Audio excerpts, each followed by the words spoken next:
lot of people would look at this picture and think that they're both the same dress code. But white tie and black tie are two completely different dress codes. White tie is more formal than black tie. It has a very specific set of clothing items that you must wear in order to be considered on dress code. So the notable differences to me are, number one, the jacket. For white tie, you're wearing a tailcoat, and it's basically cut at your waist and it has flowing tails in the back. With black tie, you're going to be wearing a tuxedo. A tuxedo jacket has much more in common with the suit jacket than it does a tailcoat. With white tie, your bow tie can only be white. With black tie, you can vary, of course, your bow tie and the color of your tuxedo. Ideally, it just has to be dark. With white tie, you're going to be wearing a white waistcoat or vest. With black tie, your waistcoat is going to be black. White tie for women often means a ball gown, but at the very least, a long formal evening gown.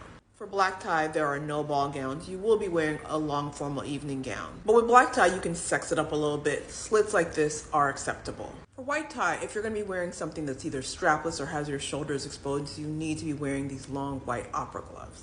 The dresses for white tie are a little bit more conservative, so that means you can go all out with the jewelry. There are a lot more subtle differences, but I will just say that white tie is much more rare than black tie. Most weddings you're going to go to are either going to be black tie or black tie optional.